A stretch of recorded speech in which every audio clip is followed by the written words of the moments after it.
¿Qué tal, queridos amigos? ¿Cómo están ustedes? Espero que estén bien. Es una alegría para mí poder compartir este espacio y este momento de reflexión y de bendición donde somos edificados y bendecidos a través de la palabra de Dios. Yo quería hablarte acerca de una lucha que todos sostenemos diariamente y podemos asegurar y afirmar con toda veracidad que el campo de nuestra batalla está en la mente. El campo de batalla es tu mente.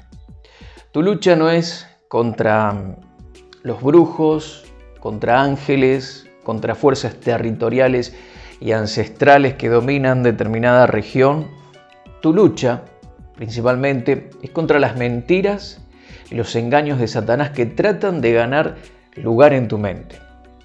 Es ahí donde vas a tener que librar tus mayores batallas. Dice Efesios capítulo 6, verso 11, un versículo muy conocido por todos nosotros, que dice: vestíos de toda la armadura de Dios, para que podáis estar firmes contra las acechanzas del diablo.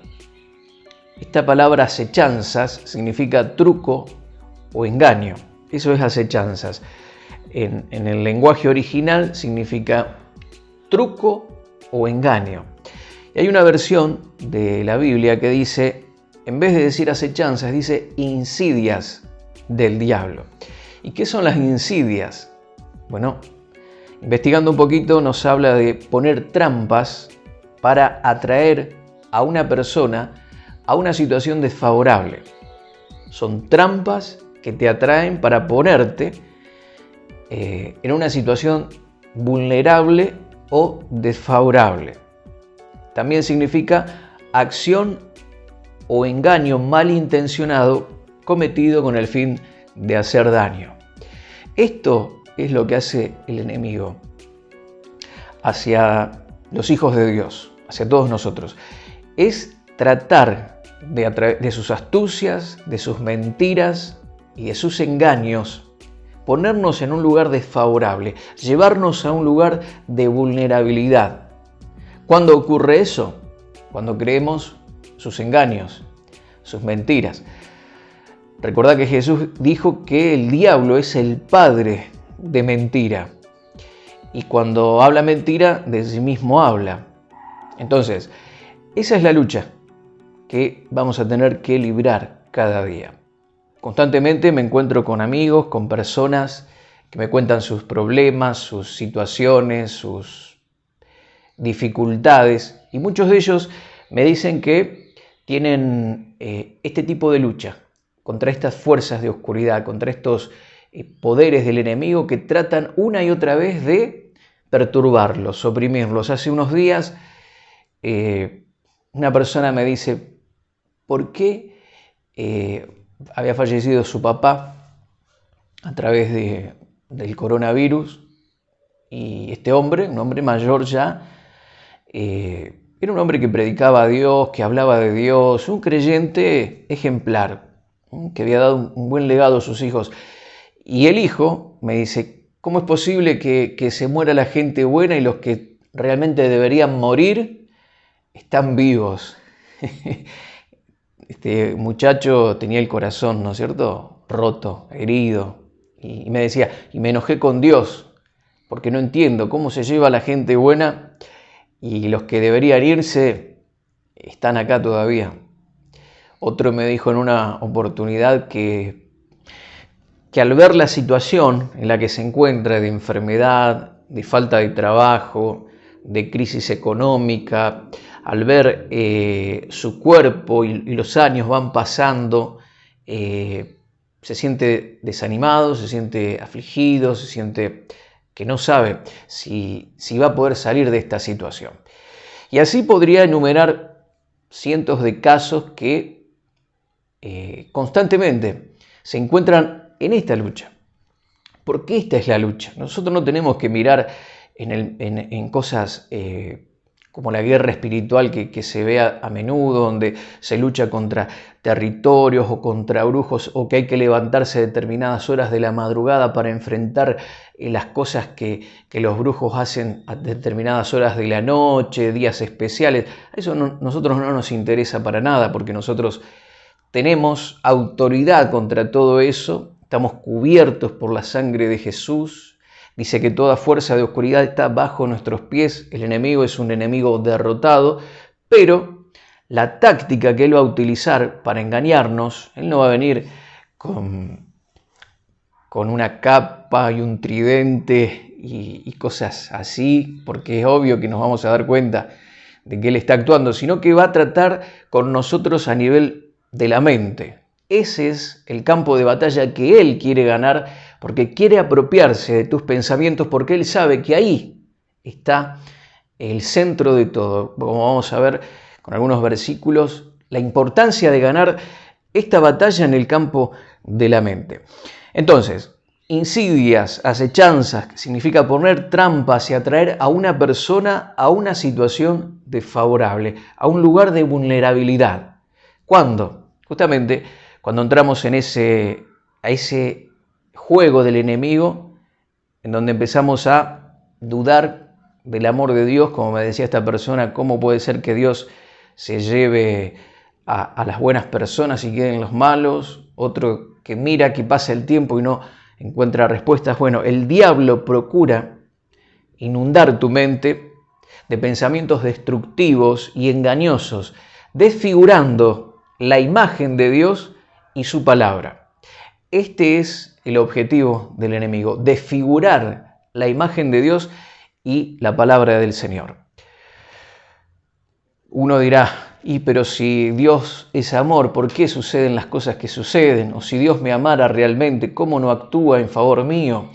O cuántas cosas podríamos decir y pensar que a menudo son cosas por las que tenemos que luchar y tratar de no caer en el engaño del diablo, porque una vez que caemos en su engaño, él nos lleva a un terreno donde nos encontramos vulnerables, a un lugar desfavorable, y es ahí donde él quiere llevarnos a través de sus insidias, acechanzas, trucos, engaños. ¿Y utiliza qué? La mentira. Vamos a ver un ejemplo en 2 de Corintios, versículo 11, verso 3, que hace referencia a lo que sucedió en Edén, en el jardín del Edén con Adán y Eva. Y dice, pero temo que como la serpiente con su astucia, con sus engaños, con sus insidias, engañó a Eva, vuestros sentidos sean de alguna manera extraviados de la sincera fidelidad a Cristo. Y hace referencia a este hecho que ocurrió allí en el jardín del Edén, que todos conocemos. Ahora, dice acá el apóstol Pablo que la serpiente astuta sigue actuando de la misma manera y engañó a Eva. Así nosotros también, no sea que seamos también engañados, como lo fue Eva. ¿Cómo fue engañada Eva? ¿Cómo fue puesta en un lugar de vulnerabilidad? Bueno, el diablo la engañó. ¿De qué forma? Tratando de desfigurar la imagen de Dios y la palabra de Dios. Esa fue la herramienta que utilizó el diablo. Él le dijo a la mujer, ¿con que Dios les dijo que no coman de ese árbol, de ese fruto? Claro, lo que pasa es que Dios no quiere que ustedes sean como Él. Ahí Satanás está usando algo que era verdad, pero está agregando un engaño, una insidia, un truco, una acechanza. ¿Para qué? Para que la mujer dude. Y le estaba diciendo, en pocas palabras, mira, Dios no les dio todo. Hay cosas que Él se reserva solamente para Él y no quiere que ustedes disfruten y tengan la plenitud de todo. Ahora, qué astuto el diablo, porque fíjate lo siguiente, Adán y Eva estaban en el huerto del Edén. ¿Qué les faltaba a ellos? ¿Qué necesitaban ellos? Más de lo que tenían. Tenían un lugar de privilegio, estaban en un lugar maravilloso, no les faltaba nada, tenían la misma presencia de Dios con ellos, provisión, paz, no necesitaban dinero porque no existía y tampoco era necesario. ¿Qué les podía faltar? Que era un lugar perfecto, donde nada les hacía falta. Pero el diablo los engañó haciéndoles pensar de que había algo que ellos no poseían, que había cosas mejores que todavía no habían alcanzado y que Dios se las reservaba para él. Que Dios, en alguna manera, estaba diciendo, Dios no te da todo, retiene cosas con ustedes. Hay cosas buenas, pero Él las tiene para Él, porque no las quiere compartir con ustedes. Este es un engaño que utilizó Satanás. La mujer dudó de Dios, quiso probar y bueno, pasó lo que pasó. Mi querido amigo, mi querida amiga que estás escuchando este mensaje, aunque todo en tu vida sea perfecto y que nada te falte, el enemigo va a hacer que cuestiones a Dios y que cuestiones su bondad. Ahí en el huerto del Edén, donde nada le faltaba, donde tenían todo, donde prácticamente era imposible encontrar un lugar por donde entrar hacia el hombre y hacerlo caer en la tentación, el diablo utilizó una táctica, y era la de desfigurar a Dios y su bondad. Aunque el hombre tenía todo, Satanás trataba de hacerle ver de que no, de que las cosas eran imperfectas. Hoy, que no estamos en el jardín del Edén, que estamos en un mundo caído, donde vemos maldad, donde vemos enfermedad, donde vemos muchas cosas tristes, con mucha más razón el diablo va a seguir utilizando la misma arma, porque ahora tiene más herramientas o evidencias para ponernos en contra de Dios. Pero es ahí donde nosotros no tenemos que caer en su engaño y ser vulnerables a sus mentiras. Tenemos que pararnos firmes en la palabra del Señor. Pero todo es aquí en la mente, aquí en los pensamientos. Él va a tratar de ganar el terreno ahí. Fíjate lo que dice 2 de Corintios,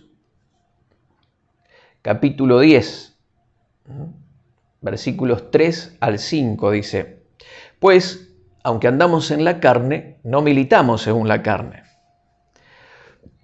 Porque las armas de nuestra milicia no son carnales, sino poderosas en Dios para destrucción de fortalezas. Siempre utilizamos esos pasajes bíblicos para decir, nosotros tenemos armas para utilizar contra el enemigo, apliquemos el ayuno, apliquemos la oración, reprendamos, porque nuestras armas no son espirituales, y está bien, porque son armas también, pero aquí puntualmente está hablando de otra cosa. ¿Cuáles son las fortalezas que habla acá? Dice, nosotros decimos, claro, porque nuestras armas son espirituales para derribar fortalezas de pecado, fortalezas de dureza de corazón, fortalezas de enfermedad. Pero aquí está hablando de otro tipo de fortalezas que tenemos que derribar con estas armas que son espirituales. ¿Y cuáles son estas fortalezas? ¿A qué se refiere?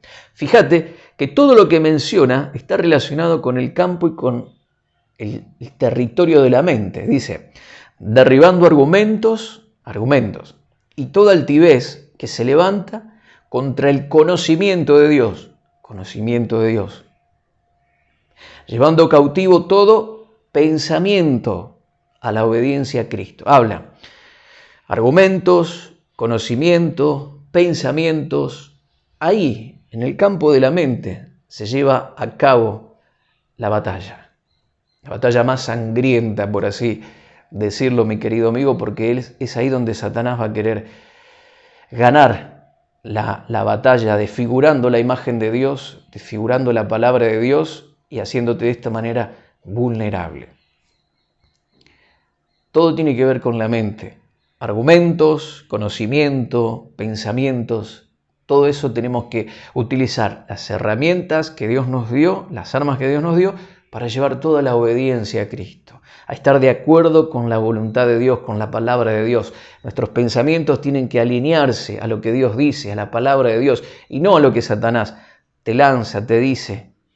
Trata de susurrarte al oído, mintiéndote y haciéndote dudar del amor, de la bondad de Dios, de su cuidado hacia tu vida.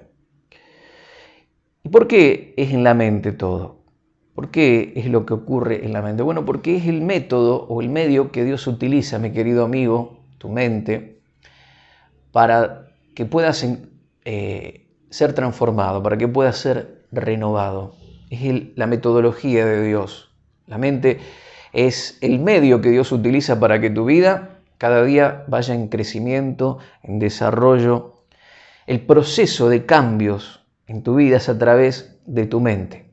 Conforme conoces, conforme crees la palabra y afirmás la palabra en tu vida, vas a ser transformado, vas a ser renovado, vas a vivir en victoria, en esa vida que Dios preparó para vos ya desde antes de la fundación del mundo, una vida de victoria, una vida de triunfo.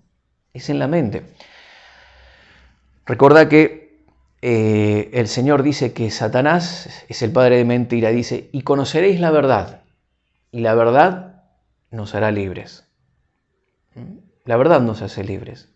El conocer la palabra, la voluntad de Dios, lo que Dios dice con respecto a cada área de nuestra vida, es la que produce libertad y nos va a sacar de la esclavitud. A veces la gente está esclavizada a alguna cosa o hay cosas por las que no puede superar y lo solucionamos con oración. Pero la verdad es que más que la oración necesitamos aplicar la verdad de la palabra de Dios a esa situación, a ese problema matrimonial, a esos problemas financieros, a esa situación con los hijos. ¿Qué enseña Dios con respecto a eso y aplicarlo a nuestras vidas? Más que simplemente orar. Porque esas son las armas para ganar esta batalla espiritual. Fíjate algo interesante. La palabra de Dios es el medio que Dios utiliza para llenar nuestra mente, transformarla y de esta manera vamos creciendo y nos vamos desarrollando y vamos avanzando en nuestra vida espiritual. Recordá, por ejemplo, que Romanos 12:2 dice que no nos conformemos al mundo, sino que seamos transformados, cambiados. ¿Cómo?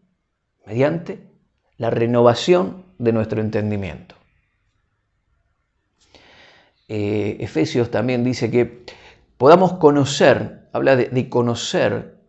Pablo ora por los creyentes para que reciban espíritu de sabiduría y revelación, que tiene que ver con el entendimiento espiritual, ¿sí? No es un entendimiento intelectual, es espiritual.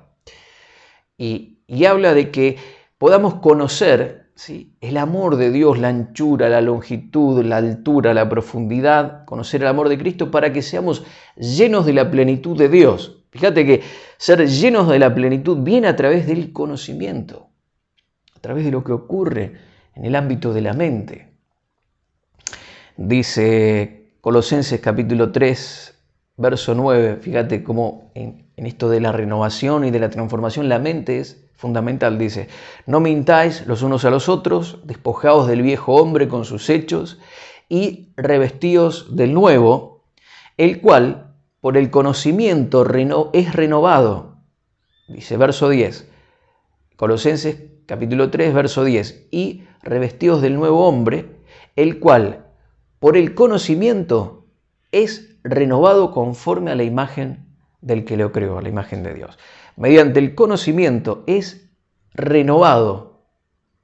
Entonces, el proceso de cambio, de transformación, de vivir una vida de victoria espiritual, va unido a cuál es el entendimiento que yo tengo de las Escrituras, cuánto yo conozco de la voluntad de Dios. Y Satanás va a tratar de impedir eso, de poner sus artimañas, sus engaños y hacernos quitar nuestros ojos del Señor, distorsionar la imagen de Dios para que reneguemos de Él, para que pensemos que Él no nos ama, para que vivamos en temor constante. Por eso es tan importante que conozcas la verdad de Dios, la verdad de su palabra. Esta verdad te va a hacer libre. Y Dios te ha dado herramientas importantísimas. Una de ellas es la espada del Espíritu. ¿Para qué? Para que enfrentes esta lucha espiritual que se lleva a cabo en tu mente. No viajes, no digas, bueno, yo un día cuando viaje por el mundo voy a hacer guerra espiritual o cuando me compre tal libro de intercesión y entrase en un mundo de cosas tan extrañas que a veces se llevan a cabo en lo que es la intercesión y la guerra espiritual, descuidando lo más importante que es tu mente, y ese es el campo de batalla donde se libran las batallas más fuertes, más poderosas, porque es a través de la renovación de tu mente que vas a ser lleno de la plenitud de Dios y vas a caminar en victoria. ¿Qué te parece si oramos? Padre Celestial, te agradezco en este momento por esta palabra que he podido compartir con mis amigos que están escuchando este mensaje. Bendigo sus vidas, ayúdanos a no ser presa de los engaños y las mentiras de Satanás, sino a utilizar las herramientas que nos has dado, que es tu palabra, para enfrentar sus mentiras, sus engaños, y no estar en ese lugar de vulnerabilidad, donde Él nos quiere llevar a través de sus engaños. Nos paramos firmes en tu palabra, en esa roca, y no vamos, Señor, a caer, porque estamos tomados de ti, de tu palabra. Y tu palabra nos renueva, nos transforma, nos edifica, y nos va haciendo día a día más y más a tu imagen. Gracias, Señor, porque tú nos das la victoria en el nombre de Jesús. Amén y amén. Mi querido amigo, pelea la buena batalla de la fe. Esto que hablo de conocimiento, esto que hablo acerca de renovar el entendimiento, no significa que tenés que ser intelectual o muy estudioso o una persona con un coeficiente mental extraordinario para ser un cristiano victorioso, ¿no? Porque esto no tiene que ver con conocimiento intelectual. Esto es algo espiritual, un conocimiento revelado, conocimiento de la palabra. Cuando el Espíritu Santo entró en tu corazón, dice la Biblia que tenés la mente de Cristo. Y que el hombre natural no percibe lo que es del Espíritu, pero el espiritual sí, el que tiene a Cristo sí, porque es algo espiritual. Y yo hablo de esto, de conocimiento espiritual, revelación espiritual, que transforma, que cambia. Así que no importa los estudios que tenga, no te desanimes. Puedes renovar tu mente, tu entendimiento, ser transformado y ganar todas las batallas que se libran en este terreno que a veces la lucha puede ser sangrienta, pero el Señor dice que en esta batalla de fe somos más que vencedores. Muy bien, mis queridos amigos, gracias por habernos acompañado. Dios te bendice y hasta la próxima.